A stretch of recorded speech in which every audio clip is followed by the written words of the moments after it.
The town is entered by Negro units of the 43rd Armored Infantry Battalion. I was a proud man. I was so happy that I was participating in the greatest war in history, but I still couldn't understand this segregation. Oh, beautiful, our heroes proved in liberating strife. Many of us felt we never would get a chance to really fight. Who more than self their country loved, and mercy more than life. I couldn't go in, which I didn't realize at that time was because of the color of my skin. America, America, make God thy gold refine. In 1941, Americans looked at their world and saw war everywhere. Across the Atlantic, Adolf Hitler's German troops occupied nearly every inch of Europe, from France to Russia, to the Baltic Sea and in North Africa. In the Pacific, the Japanese Army and Navy had already captured parts of China, Manchuria, Korea, and a number of nearby islands. Pearl Harbor would soon stun the United States into war. Monday morning, the first thing I did, go down to an Army recruiting station to enlist in the service of my country. I was told there was no quota for black troops. You've got to remember that this country was very discriminatory, segregated, and there was no change. First of all, black sailors, as sailors per se, other than as mess attendants or stewards, weren't permitted into the Navy. Well, given the fact that I was in the segregated Army, that made no difference. I joined the Army to fight for the country, for my country, because I was born and raised and nurtured by this country. And I saw no reason to slack off because of being segregated or being in a racist society. African Americans' participation in the armed forces was regulated by firmly held beliefs. Blacks should be organized in segregated units. Blacks would not mind segregation. Blacks should be used only in service units. Blacks should not command whites. The motivation was basic. I'm a black man, I was colored then. I felt that if I fought for my country, shed my blood if necessary, when I come back home, I would be treated as equal. I earned it. In a sense, I really believe before two wars. One's a war against the Axis, the Germans and Japanese, and the other is a war against segregation. African Americans would fight, bleed, and die in World War II to free people around the world. Their performance on the battlefield would change the American armed forces forever, and their bravery would pave the way for the modern civil rights movement that would emerge after the war. But one battle would take much longer to win. It would take more than 50 years for America to fully recognize the heroism of its black war fighters.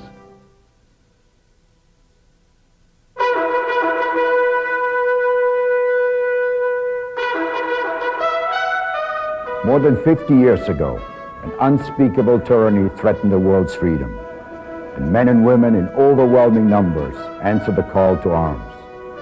Millions of these were Americans, and many of these Americans were black.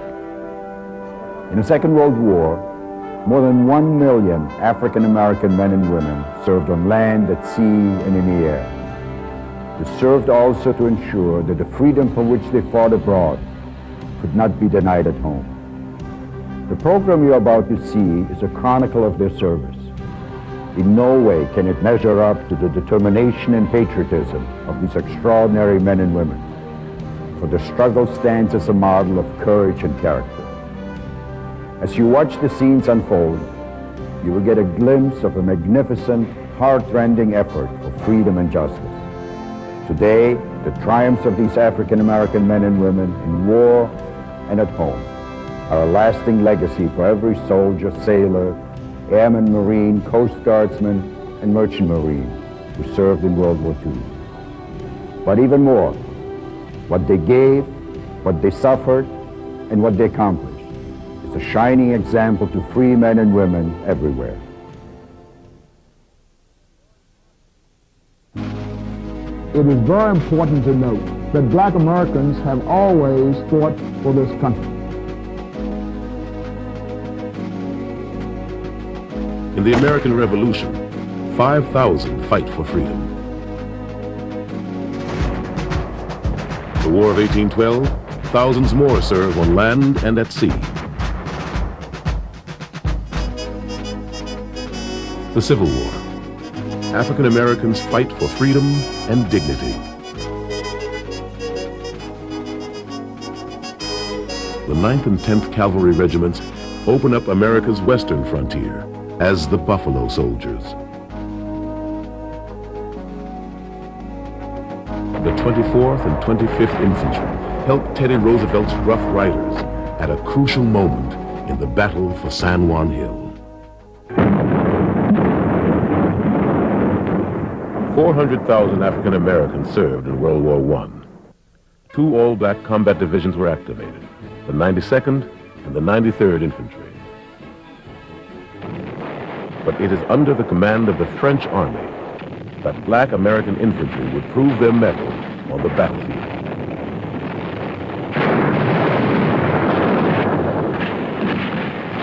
For their bravery, France awards black soldiers its highest medal, the Croix de Guerre, and the United States awards black soldiers from both units the Distinguished Service Cross. Despite their bravery, the number of black soldiers in the Army are severely reduced during the period between World War I and World War II. In 1940, there were only 4,451 African Americans in the United States Army. 5 were commissioned officers and 11 warrant officers. The rest were enlisted men, mostly in service and supply units. There were no black Marines and only a few mess stewards in the Navy and Coast Guard.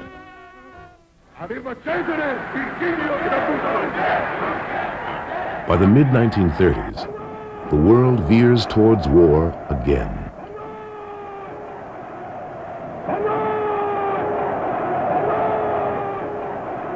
African Americans still must fight for the right to do their part. At West Point, the Army's military academy, the color barrier remains difficult to crack. Benjamin O. Davis, Jr.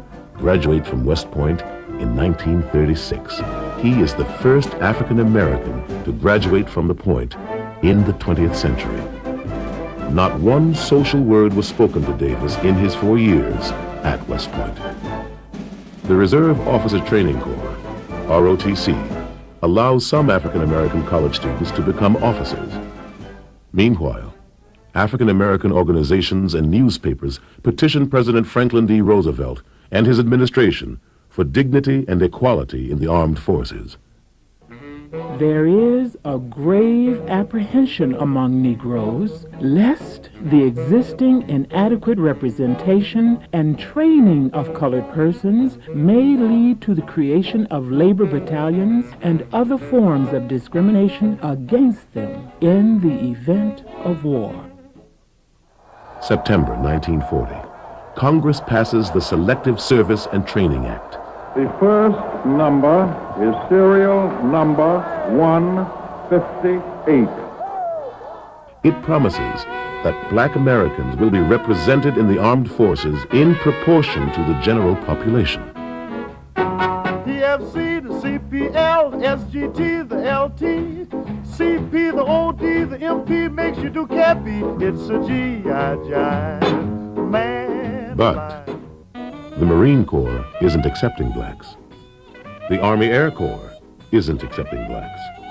The Navy is, but only as mess attendants. The Army takes African Americans, but only as replacements for its all-black units. On the home front, blacks face discrimination in the expanding defense industry. African American organizations continue to protest. A. Philip Randolph, sets a July 1st date for a march on Washington. To stop the march, President Roosevelt offers a compromise. He issues Executive Order 8802, which establishes the President's Committee on Fair Employment Practices. The order promises to end discrimination at factories producing for the national defense.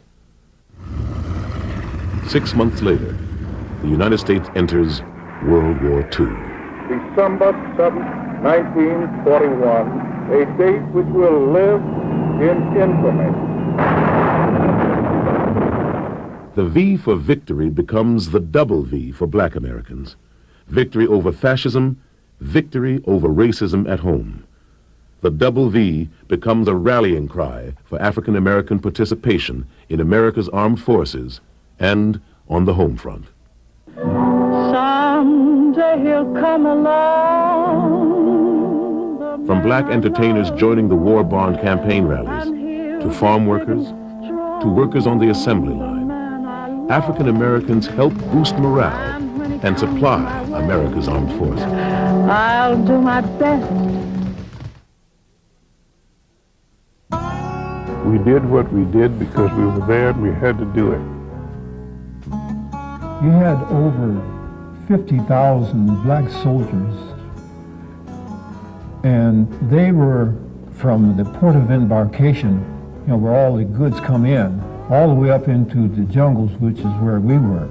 Early in the war, African American troops are sent to remote corners of the world to build roads and airstrips for future battles. One of the war's most formidable construction projects is the Lido Road. Running from Lido, Assam in India to Kunming, China, over the Himalayas and through the jungles, the Lido Road will be more than 1,000 miles long. We would supply the Gurkhas and the Indians also who were fighting up around Burma where the Japanese were fighting at the time. We also supplied American supplies, and we also supplied the Chinese. Of 15,000 troops who build the road, 60% are African Americans. The 823rd Engineer Aviation Battalion begins work on the road in December 1942. The 849th and the 1883rd Engineer Aviation Battalions and others soon joined them. Freight trains of the Bengal-Assam Railroad pull into a transfer shed located near the point of origin of the Lido Road. A detachment of Negro engineers began work on the road in December 1942. In this headquarters area, the Negro units handle every phase of the operations incident to moving vital replacements along the Lido route.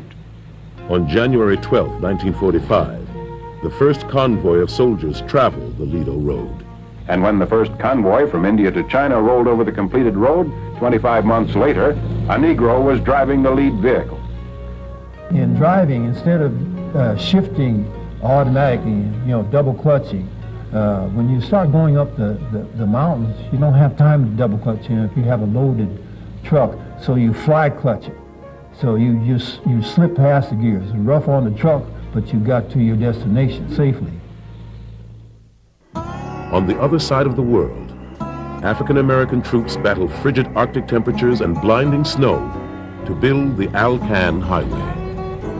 Well, black soldiers, some of them had never drove a bulldozer, had never drove a truck, a big heavy truck, never drove a road grader, but they learned how to use that and did that kind of work themselves. We wasn't taught to do none of that kind of work. The terrain was very rough. It was unstable, it would vibrate, which made it rather difficult for the bulldozers. The temperatures varied anywhere from 32 below zero down to 65 below zero. Bulldozers would freeze to the ground, trucks would freeze to the ground, and then once you cut the motor off, you couldn't get any of them started. On the Alaskan Highway, the black troops were housed in pyramidal cloth tents, while the white soldiers were in mason huts and housed in some of the army bases. What protected the black soldiers inside of the tents, the frost was about an inch thick, which acted as insulation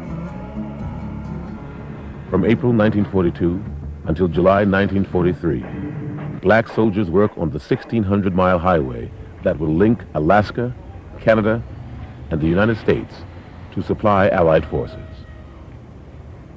It was a great accomplishment. It's a great feat, and some compare it with building the Panama Canal. Planes for Russia at Fairbanks, Alaska.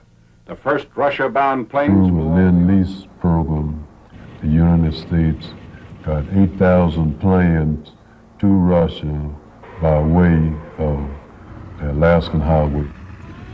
African American soldiers also build airfields that paved the way for the liberation of Europe. Hard work, sweat, and tears. And the thing was this: you don't go home until you finish this line. The quicker you get it finished, then you go home. The Tuskegee experiment was designed to fail. I was not going to fail. The officer in charge told me, he said, well, we don't have any colored in the military, Army Air Corps. There are other places for you, and we will not have any.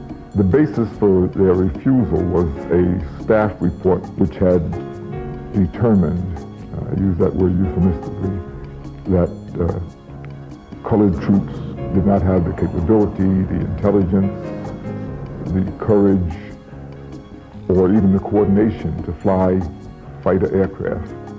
There were a couple of young black men in the Chicago area who felt so strongly about wanting to fly military aircraft that they rented an old Lincoln Page biplane and flew it to Washington to focus on the fact that blacks did not have opportunities to learn to fly military aircraft. They were met by then Senator Harry Truman. His statement, if you guys have the guts enough to fly that thing all the way from Chicago to Washington, then I have guts enough to see that you got what you're asking for. Mrs. Roosevelt went down to Tuskegee on a visit, and while she was there, she went out to Moulton Field and she met Chief Anderson, who was the chief pilot of the primary phase of flying. And she went, to the dismay of the Secret Service and everybody, she went for a ride with Chief Anderson. And when she went back to Washington, within a short time, the Tuskegee experiment was begun. The War Department announces plans for the formation and training of an all-black pursuit squadron. An airfield to train the pilots is built in Tuskegee, Alabama. The first class consisted of 12 students and one military officer, who was then Captain Davis, who later became the commander. I was transferred from the base at Tuskegee Army Airfield to command the 99th in August of '42. We were very much interested in flying.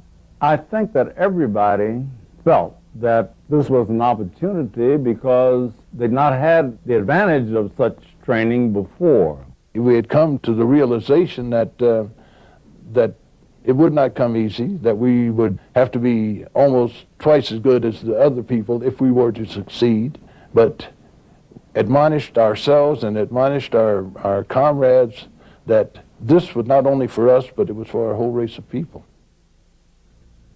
In April 1943, the 99th Flight Pursuit Squadron leaves for North Africa.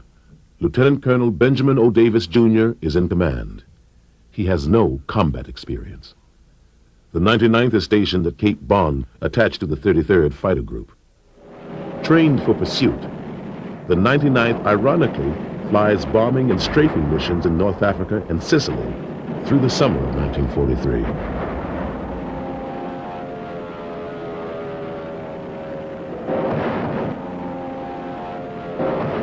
And they had great problems in 1943 because the commander of the 33rd Group was an avowed segregationist, and he did everything he could to keep the unit segregated. They were on a different part of the airfield. They weren't invited to join the officers' club on his part of the airfield. They were kept segregated in every way, shape, or form. Probably the worst thing that the commander did to them is that in their first combat missions, he didn't allow a veteran pilot to lead them into combat. In September 1943, the lack of significant fighter engagements endangers the 99th's continued existence. Davis is ordered back to the States to defend the 99th's record. General Davis, then Lieutenant Colonel Davis, had to fight very hard to keep the unit flying. The Air Force recommendation, the Army Air Corps recommendation, was to abandon the 99th and to stop the training of the 332nd, which is in training at Selfridge Army Airfield at that time. Lieutenant Colonel Davis's defense keeps the Tuskegee Airmen flying. With huge losses mounting for the 15th Air Force, the 332nd Fighter Group moved to Ramatelli, Italy in April 1944 to begin bomber escort duty. Davis snapped at the opportunity. He had been flying a very obsolete airplane, the P-39 Airacobra. He was given initially the P-47 for about a month, and then the P-51. Just about every day we were flying top cover for bombers, protecting the bombers from enemy fighters. Now the bombers, they have to fly straight and level at a certain speed so that the bombardier can make sure that the bombs fall where they're supposed to. We flew around all the smoke to pick them up at the other end. And it's a sad commentary when you see those guys coming in there flying like bugs, and you can see them explode. On mission after mission, bomber crews looked to the 332nd's Red Tail fighter escort for protection. You would stay with the bombers because that was your primary job, because when the fighters went running off chasing other fighters, chasing German fighters, then new German fighters would come in and there the bombers would be all by themselves. The 332nd never lost a bomber to an enemy fighter in 200 missions stretching from May of 44 to April of 45. That is a unique record. No white unit, and all the rest of them were white, that stayed in the hunt as long as they did, could make that claim. One of the Army's best kept secrets was that there was a black fighter group. We had no idea that the Red Tails, who had given us the finest escort and whose escort we preferred, were black pilots. Not an idea in the world. The Tuskegee Airmen were a bunch of very courageous, able, intelligent, aggressive young African Americans who were not going to be stopped by anything, and we were some damn good pilots. There was just a feeling of patriotism and a feeling that everyone wanted to help out in the war effort. African American women also answered the call to service. From Europe to North Africa to New Guinea and here at home, they serve and work to win the war. In April 1941, the Army Nurse Corps has 48 African American nurses. By 1944, there will be 220 black Army nurses. African American females in the Women's Army Corps, or WWII, also have an uphill battle to serve their country. Charity Adams commanded the 688 Central Postal Directory Battalion. The white WWII had been serving overseas for almost 2 years by this time, but for some reason the usual black troops may make trouble, or blacks can't do what others are doing and whatnot. Overseas commanders did not want black women to come over. I guess if there is anything that I remember about the Second World War, it was the fact that I was a member of the 688 Central Postal Directory. It was the first and the only battalion of black women to serve overseas during the Second World War. And I am very, very proud of that. Stationed in Birmingham, England, and later Rouen, France, the 688 processes mail, forwarding eagerly awaited packages and letters to Americans throughout Europe. Their job was redirecting mail that had one attempted delivery based on the last address the people back home had. But of course in war times you move pretty fast. Our job was not exciting, but it was necessary, because it was necessary for the morale of the troops. Mail meant morale. By the war's end, the Navy had commissioned 6 black female officers and had enlisted 70 waves. The Coast Guard by this time had accepted a few black women in its reserve program, the SPARS. For civilian African American women, World War II brings new challenges and opportunities. 600,000 out of 1 million African Americans who enter paid employment during the war are women. Picatinny Arsenal at Dover, New Jersey needed more workers to make more ammunition for our fighting forces. The appeal was to Harlem. A former factory worker sums it up best when she declares, Lincoln may have freed the slaves, but Hitler was the one that got us out of the white folks' kitchen. This young white sailor said, "You black SOB. I'd heard they had commissioned you guys, but I never thought I'd see one."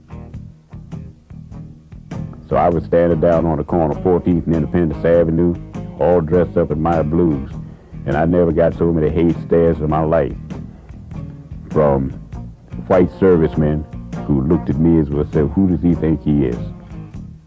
The Navy resists taking blacks except as stewards. The Marine Corps remains all white. In 1942, the need for manpower cracks the Navy's and Marine Corps' color line. The Secretary of the Navy said that black folks couldn't handle the modern arms of warfare that they had in the Marine Corps, and that was a challenge to me, and that's why I went in. In June 1942, the U.S. Marine Corps enlists blacks. From across the country, African American recruits arrive at Munford Point for boot camp. For many of them, Mumford Point, like other Southern bases, is a rude awakening. How in the world did I ever get into something like this? Our receptionist said, "You will say yes, sir, no, sir, and you will not move until you are told to do so. Do you understand, boy?" I'd heard what happened to black people, or colored people as we're called it, south of the Mason-Dixie line, but I had no personal real experience, and my parents, who were Southerners, basically never talked about it. Colonel Samuel A. Woods, Munford Point's commanding officer, is sympathetic to the challenges faced by his recruits. Colonel Wood, who, as you know, was a graduate of the Citadel, was, in my opinion, the fairest white man I've ever met or seen. Almost weekly, he would have us write a letter to Washington in which he was complaining about the way we were treated as human beings in North Carolina. We did all the things that all Marines do: close-order drill, find a rifle range, hand-to-hand combat, using maps, survival training, anything that any other Marine got. In the Navy, the number of black enlistees approaches 100,000, and the Navy establishes its first training program for black naval officers. I didn't know why I was going to be sent there, and didn't actually find out why, because we had sealed orders, until we got there and met 15 other young black men to discover that we were the guinea pigs to either prove or disprove the myth that blacks were not capable of serving as officers in the United States Navy. They later became known as the Golden 13. The Navy trains the black cadets within a segregated area at Great Lakes Training Station in Illinois. We tried to study together, work together. Well, certainly we're trying to be better than the next guy, and I think everybody was very competitive. It was very cooperative and yet competitive. By doing that, I think we raised our own level of accomplishment. Black sailors who were in training came there with a purpose, and that purpose was to make sure that people knew that they could sail, that they were qualified to be sailors. The majority of them, I would say 95% of those guys, would have been able to have sailed any place. The Navy's USS Mason and the PC-1264, with their predominantly African-American crews, escort and protect vessels during the war years. Pioneering African-American officers and enlisted men also serve in the Coast Guard and Merchant Marine, while protecting our shores and delivering men and material of war to battlefields around the world. Afro-Americans knew nothing about airborne because it's a very elite service. It was restricted then only to whites. Well, here we're now going to be the only all-black parachute unit in world history, black from top to bottom. The 555th Parachute Company, the Triple Nickels. An all-black unit is activated at Fort Benning, Georgia. These paratroopers achieve a remarkable record. Not a single refusal to jump. With unit morale high, the Triple Nickels expect to see combat. You remember that the Battle of the Balls had done great damage to our force in Europe, and they were looking for a specialized unit to join the 82nd Airborne Division in some form. We spent 4 weeks in individualized training, jumping every single week, both day and night operations. Instead, they are stationed in Pendleton, Oregon to join Operation Firefly, a mission to protect the West Coast from Japanese balloon-borne biological weapons and incendiary devices designed to start forest fires. Kept from combat during World War II, the Triple Nickels nevertheless prove their ability to perform the task. Their success lays the groundwork for later integration of African Americans into the highly skilled 82nd Airborne Infantry Division.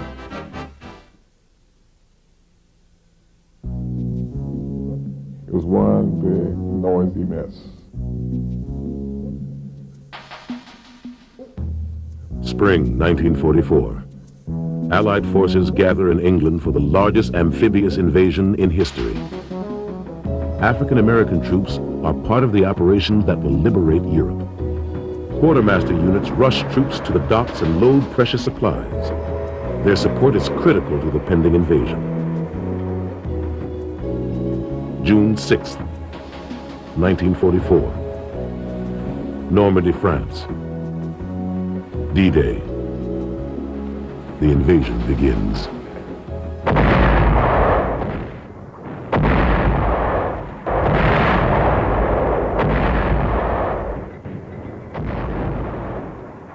My job was to clean the mines so that the infantry coming aboard wouldn't get caught into it, wouldn't find themselves in the middle of anti-personnel mines.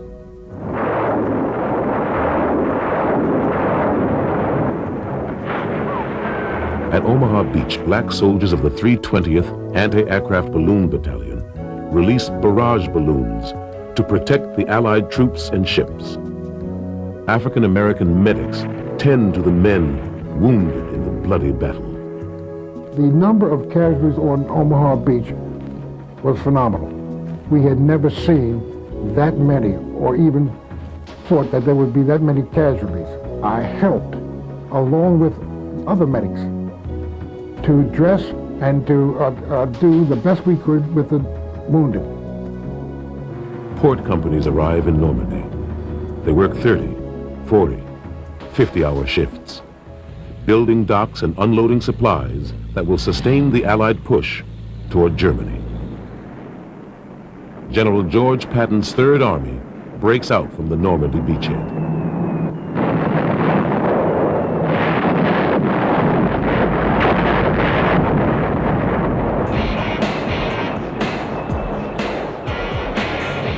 To supply Patton's troops in their dash across France, the Transportation Corps establishes the Red Ball Express.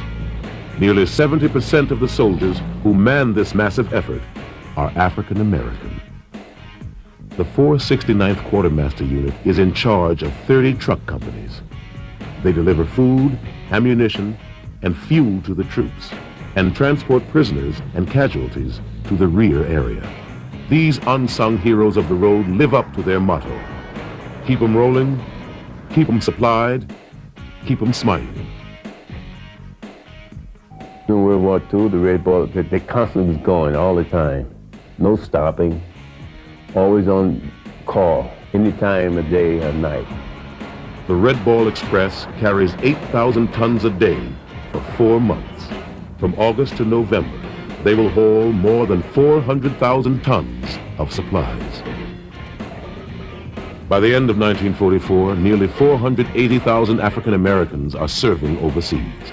In World War II, the African American experience, at times it was not nice. I was quite frustrated with what was going on. We had to keep our thoughts and our minds on the big picture instead of worrying about segregation. The regiment really was not as well equipped and as well trained as it should have been. 92nd Division was named for the Buffalo soldiers of the 9th and 10th Cavalry. The 92nd Infantry Division is reactivated in 1942. Only 20 years after they had carried their battle flag into World War I, the proud 92nd would fight racism in training and on the battlefield. We were victims of being sent to locations where Negroes couldn't do any harm to cities they were stationed near. Segregationist army policies and white citizen protests make it difficult to find places to station all-black units. With the all-black 93rd Infantry Division stationed at Fort Huachuca, Arizona, no other single post is available for the 92nd. When the 93rd ships out to the Pacific in 1943, Fort Huachuca opens for the 92nd. White commanders of black units were Southern selected officers. And I found personally, and other black men found personally, that men who were generally not from the South were more considerate toward us, more respectful toward us. And we enjoyed serving under them more so than from under the white Southern officers. Well, the general feeling of the white leadership in the units that I was in, I'm speaking of my own self personally, that they didn't think very much of us. They didn't think we had the intelligence to even pull the trigger and shoot straight. Army practice kept white officers from serving in units where they were junior in rank to any black officers. This created tensions in the 92nd. This practice limited the use of black officers and, more importantly, restricted their rank. I was angry. It made me feel very, very angry. The fact that my intelligence was insulted every time that I would make a suggestion on a tactic. The black officers were never given any latitude in any command situation at all. I was downgraded because I was black. The 92nd is commanded by Southerner Major General Edward M. Allman. It is in a climate of racial mistrust that the 92nd trained for combat. Brigadier General Benjamin O. Davis Sr., on an inspection tour, noted that Major General Allman had overlooked the human element in training, with no thought to establishing racial understanding. My combat team was one of 3 combat teams in the 92nd Infantry Division. We were informed after maneuvers by the division commander that the 370th Infantry Combat Team would prepare for overseas movement. We were going overseas, so we were just going overseas. And we didn't know where we were going. We went into combat with the 5th Army, who Mark Clark commanded. We were attached to the 1st Armored Division. The 370th Infantry and the 598th Field Artillery made combat ready with the best soldiers from the division deployed to Italy. They joined Allied forces fighting along the Gothic line, stretching from north of Massa eastward to Bologna.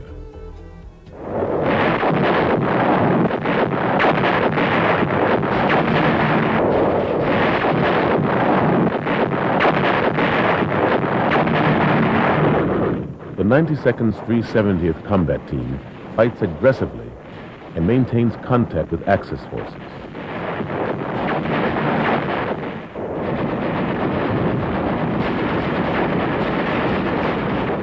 After 6 weeks of Allied success, the Axis forces withdraw into the Rommel-designed Gothic line. The German soldiers in Italy were seasoned soldiers. They had come from another front. Namely, I think most of them came from southern France. They knew what they were doing. When you ran up against a bunch of them, you knew you were in a fight. The rest of the division arrives in late October and November and goes into the line. .4 inches of rain in 24 hours, ending 9th December, flood a regimental bivouac area of the 92nd Division at a point 17 airline miles south of Bologna. A field artillery battalion improvises a ferry to carry ammunition to a stranded battery across the swollen stream.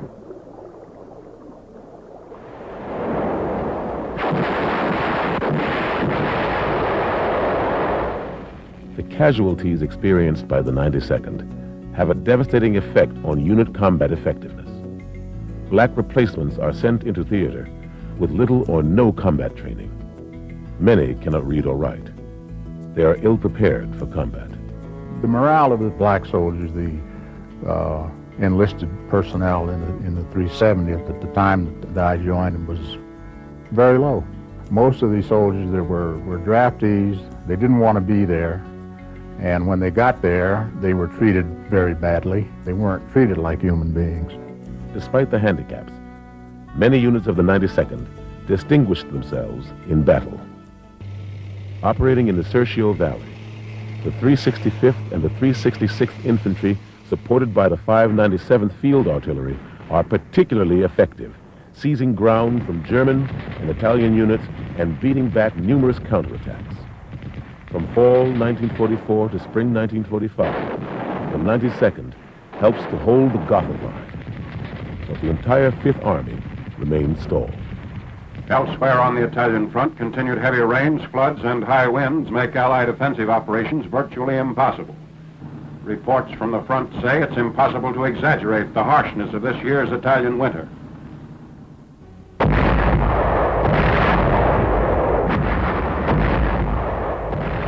In April, the Fifth Army begins its final drive through the Gothic Line. There have been changes. The 92nd is reorganized as an integrated force. Attached are the famed Japanese-American 442nd and the white 473rd Infantry, along with the black 370th. They roll up the western Italian coast, liberating the ports of Massa and Genoa. Many African Americans distinguished themselves in the Italian campaign, but received little recognition. There was a definite program afoot to suppress acts of bravery or acts of heroism on the part of the black soldiers. I never heard any stories or any comments concerning bravery by black soldiers from any of the white officers. Every time we turned around, we would hear about acts of bravery of the white soldiers. For the 92nd, World War II ends on April 30th, 1945, when German and Italian troops they had fought since August surrender. Most of them were excited. They felt as though they were going to get a chance to see some action. Under the leadership of General MacArthur and Admiral Nimitz, Allied forces undertook the island-hopping campaign that led to the Japanese homeland. Black troops are in the thick of the ferocious fighting. The first African-American unit to engage the enemy in ground combat was the 1st Battalion of the 24th Infantry, fighting on Bougainville.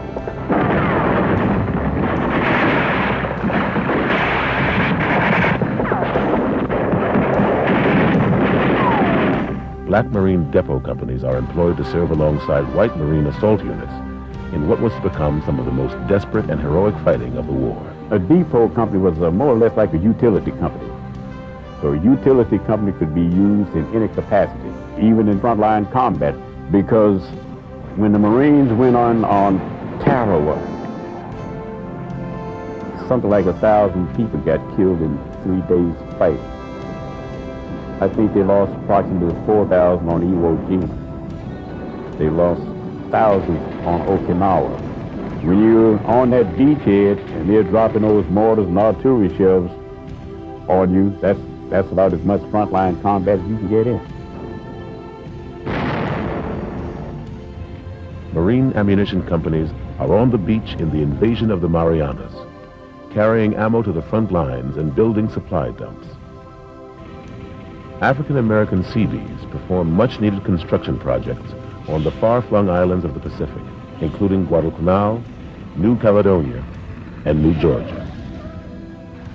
The invasion of Iwo Jima depends on the ducks, the amphibious vehicles manned by African-American Army operators. They bring 105mm howitzers ashore. I came off there with my amphibious duck loaded with a 105 Howden and 7 Marines. On the radio, but don't come in on red beach, it was too hot, come in on green. The water was real rough because, you know, you gotta have training to know how to Drive that ducker on when the water is rough and your ramp is coming up and down. Well, I tell you, I was scared going in, I was scared coming back. All that fire over top and you don't know what's going to hit you. On shore, Black Marines face a nightmare of enemy fire with the invasion force.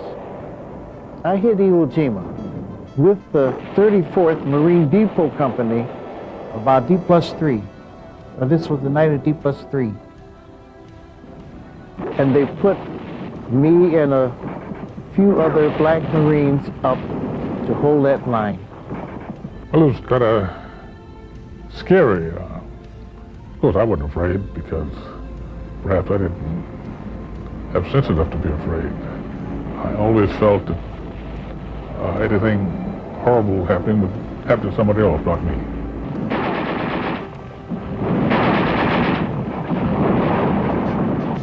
As it grew on and got darker, I realized that I was up on that line by myself. There being no light so you can see, all around me I could hear Japanese talking. You knew that the enemy was out there, and you wondered whether or not you'd be able to get into the beach safely, or whether or not perhaps you'd have problems getting in. The intensity of the fire on such a small area that one could have been killed at any one time, at any one place.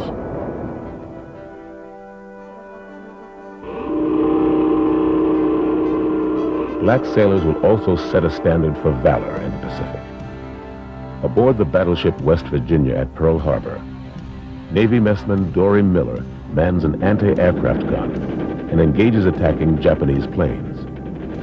Miller will go down with his ship, the Liscum Bay, later in the war. Another messman, Alonzo Swan, shoots down kamikaze planes diving toward his ship, the USS Intrepid. In all, 4 black sailors are awarded the Navy's second highest honor, the Navy Cross. Swan will wait 50 years to receive his medal. The legacy of Swan and Miller is continued during the invasion of Okinawa, as black naval gunners helped destroy the horde of attacking kamikaze planes intent on destroying the fleet. The Japanese sent suicide planes to land on Okinawa. We saw Japanese planes trying to dive into the ships, but the Navy gunners blew them up in midair. Most pride, I think, is having put your life on your line for your country. The feeling then was that you would have lost your life for a good reason, a good purpose. I am proud to have been a Marine, and you'll find most black Marines think the same way that I do. If this country ever went to war, I wanted to be a definite part of that war. Word came out that they wanted volunteers, colored troops they call us in, to volunteer to fight in white units as an integrated unit. I was told we would be integrated. We got ridiculed quite a bit by a lot of combat troops that came over. We went overseas earlier in the war to help build the airports and so forth for the 8th and 9th Air Forces. And after they got there, we were constantly ridiculed as they ridiculed blacks at that time. I liked action. That outfit didn't have enough action for me. I was in the Army and I wanted to see some action. By December 1944, the Army faces a dangerous shortage. Few white combat replacement troops are left in the European theater.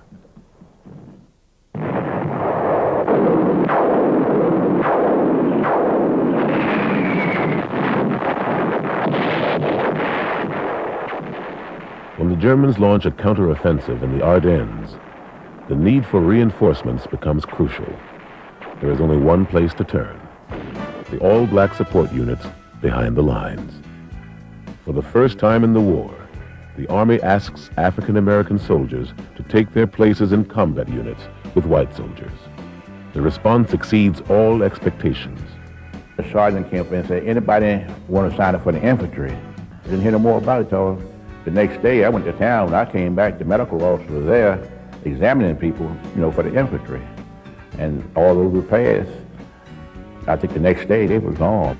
Almost 5,000 black soldiers volunteer.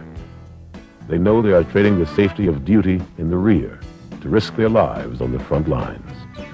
When we volunteered to go into combat, we automatically had to give up any rank that we had. We had to go in as privates. Oh, I was generous. I give them my stripes. I went from buck sergeant to buck private for a chance to get shot at.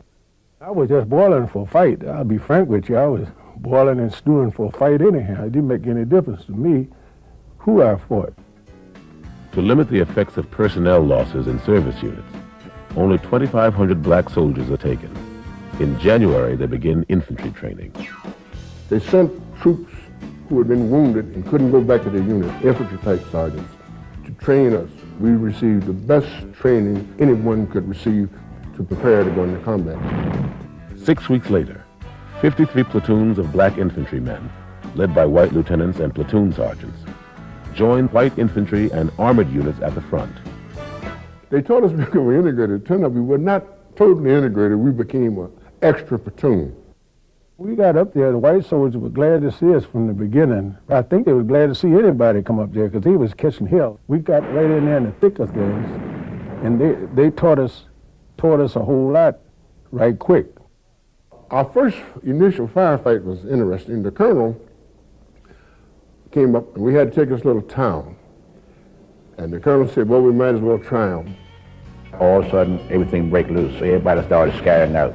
So we ran to this building, and the Germans, they was tearing us up. And Lieutenant whined and said, you know, call back for some smoke so we can withdraw. And so I told the Lieutenant, I said, we done came this far, what are we gonna go back now for? And we took the town. After that, they was trying us constantly because they knew we could do the job. I was pretty scared. I really tried to hold myself macho together, but I was really sorry that I volunteered. I really didn't feel good about it at all, volunteering for this hideous duty. If you've never really been on artillery fire in air bombardment, you don't understand it. We were on a heavy artillery fire, and I was so frightened that I grabbed my steel helmet and pulled it down to my feet. Now, this sounds stupid. I know you can't do that, but that is what fear will do to you. The Army calls the platoons an experiment in integration. The relationship between the blacks and the white soldiers was very good. It was excellent. They are more like family. Anytime anybody knows you're in combat, you're a family man. When the war in Europe is over, the theater commander tells the black infantrymen that integration is over. Some return home. Others go back to segregated units. All of a sudden, one morning, they came up with the truck and picked us up with black soldiers up and carried us on back down into France and assigned us to a black outfit. And I felt rather badly. And I said, you mean to tell me this is what's happening to us after the war is over, they're getting rid of us? The experiment shatters the belief that integrating combat units will cause social dissension. We proved to the world that we could fight. It had already been proven by the 9th and 10th Cavalry. We proved as an American we could fight. In fact, we overdid the job because in World War II, the black newspapers were saying, let our boys fight. In Vietnam, they're saying, let our boys stop fighting because they recognized the fact that combat kills people. And we were ready for combat, and we were warriors, true sense of the word. Anytime they had a tough position to be cracked, they would send for the 761st. We continued and completed 183 days straight of combat duty, and the only reason why we didn't do more is because the Germans quit. The 761st Tank Battalion is activated on April 1st, 1942. I went to Camp Claiborne, Louisiana. And I'm not bragging about that place because it is about the worst that they had in the United States. But that was where the 761st was located. You learned every job. There was to learn to be a driver, a bow gunner, a loader, and a gunner. And the tank commander. They were going to make that unit look good. No matter what happened, they were going to show people that blacks could fight tanks and fight against the Germans as well as the whites could. And in the long run, they did a beautiful job of that. October 10th, 1944. The 761st lands at Omaha Beach. They are the Army's first African-American tank battalion committed to combat. They have been sent to help fight the Germans' elite tank corps. The General Patton had made the statement that they didn't have to worry about Negroes fooling with tanks because it was too technical pieces of equipment. And yet, when he requested from the Department of Army to send him the best remaining separate tank battalion left in the United States, who should show up but the 761st? And we went to a little plant not too far from Nancy, and that's where we all assembled. And then we got visited by General Patton. And he told us that, you know, who he was, and he says, I have nothing but the best, and I sent for you. And he says, don't let me down, and don't let your people down.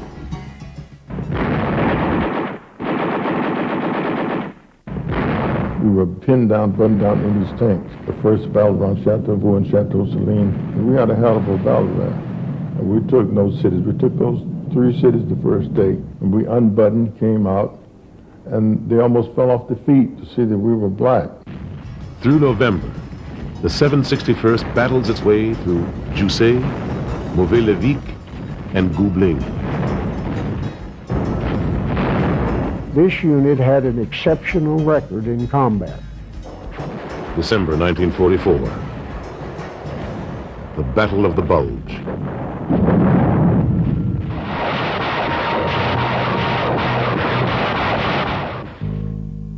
At Bastogne, surrounded by Germans, the 101st Airborne fights for survival.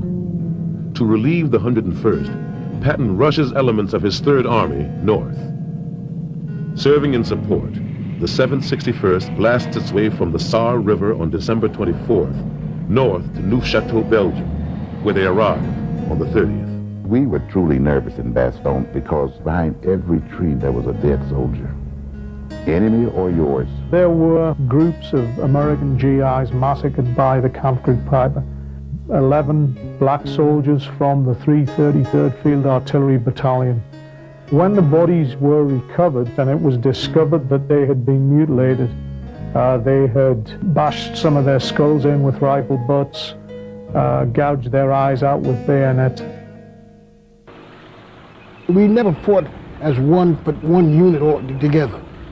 They just split us all over the place. And I think that even confused the Germans, because I guess when everywhere they looked, they saw black tankers. I guess they thought it was a whole bunch of us, but only was about 700 of us, see? But they didn't know that. We had the speed and the 360-degree traversing of the turrets, which the German tanks, they had to turn the whole tank to operate or fire on you. We could be traveling across 30, 35 miles an hour, and that turret was revolving 360 degrees, where you just keep firing as you go. And that's just how we were able to either outflank them or get into a hull defilade position and knock them out.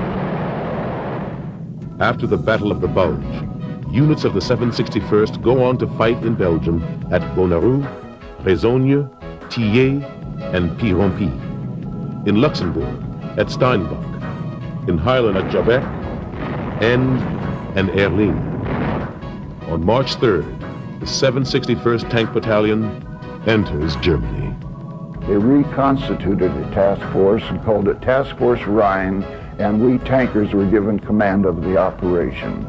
This was the outstanding and one total operation involving all of the battalion, and we broke a hole through the Maginot Line, through the Siegfried Line, into the Rhine Plain. An entire armored division of the 7th Army poured through that hole and went all the way to the Rhine with no opposition whatsoever. My men were magnificent.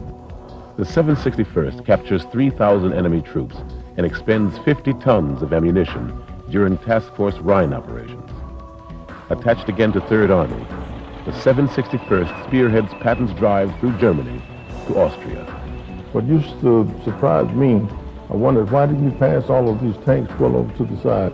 A division, and here come the 761st, beat up, tired tank battalion to go in and lead the way. On their journey through Germany, the the 761st witnessed the horrors of war. 761st was assigned to the 71st Infantry Division at the time that this division liberated camp near Wels, Austria. The name of the camp was Gunskirchenlager, and it was one of the smaller refugee camps or concentration camps. The 761st meets the Soviet Union's first Ukrainian front on May 6th at the Inns River. Now, my husband has had lots of troops since then, but whenever he talks of soldiers, whenever he talks of fine soldiers, of good soldiers, he talks about his soldiers, who are the men of the 761st. We had a chance to prove that the black man could be a good warrior. Well, the impact of awarding me the Medal of Honor, to my thinking, is that somebody wants to salve their conscience.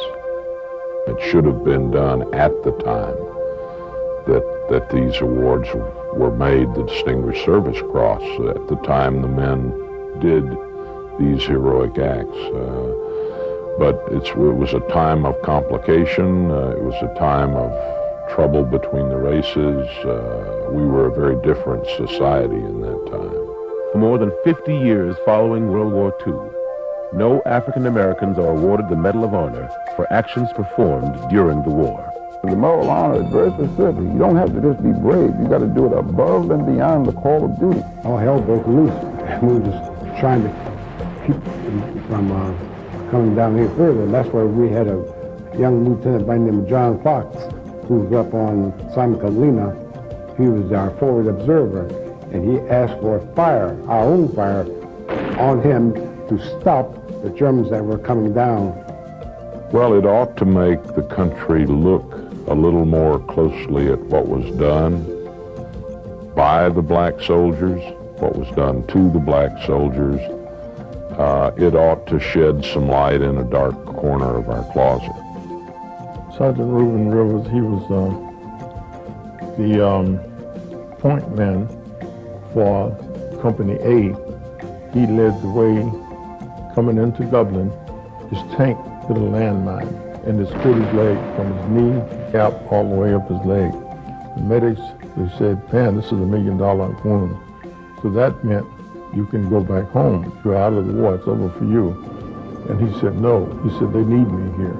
And the next day, when we had to move out, and Captain William, he gave us an order, said, be careful when you go over this hill. And as we were doing this, my tank commander, Westerson, they told him, back out, Rivers, back out, back out, back out. Tigers are down there, don't you see them? He said, yes, I see them, but I'm going to engage them. And he did. By that time, big white flash hit up by the tank commander's side, and he got killed. It's very important that it be done now while their comrades, the guys who fought alongside them in World War II, are still alive, because the honor and the glory of it reflects on all of them.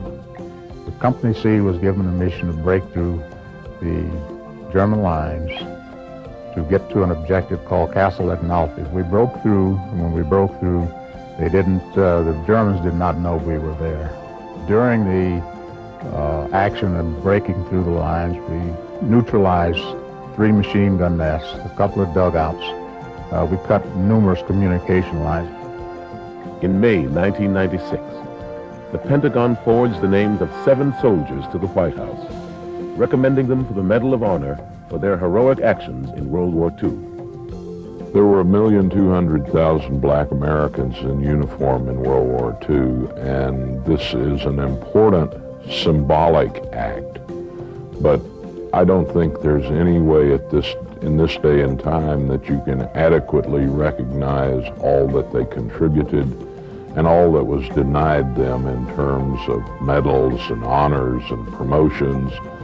These sort of things, there's no way that you can balance the books entirely at this remove. We're half a century down the road. All you can do is this symbolic act and give to them some glory, some honor. They earned that. and it's long overdue. If you serve your country, you deserve to be served. It really makes me feel sad that we did our job, we fought, but we weren't appreciated.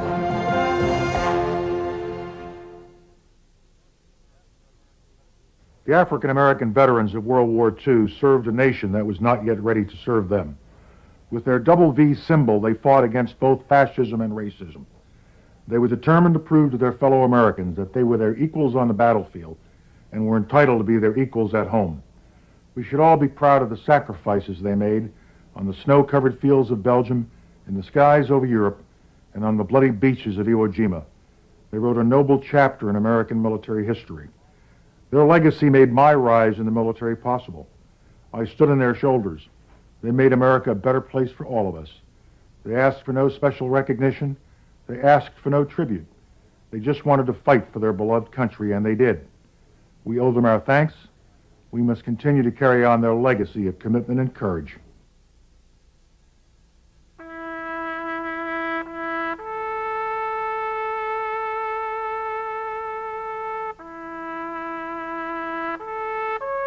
First Lieutenant Vernon Baker, 92nd Infantry Division. First Lieutenant John Fox, 92nd Infantry Division. First Lieutenant Charles L. Thomas, 614th Tank Destroyer Battalion. Staff Sergeant Edward A. Carter, 12th Armored Division. Staff Sergeant Reuben Rivers, 761st Tank Battalion. Private First Class Willie F. James, Jr., 104th Infantry Division. Private George Watson, 29th Quartermaster. Now and forever, the truth will be known about these African Americans who gave so much that the rest of us might be free.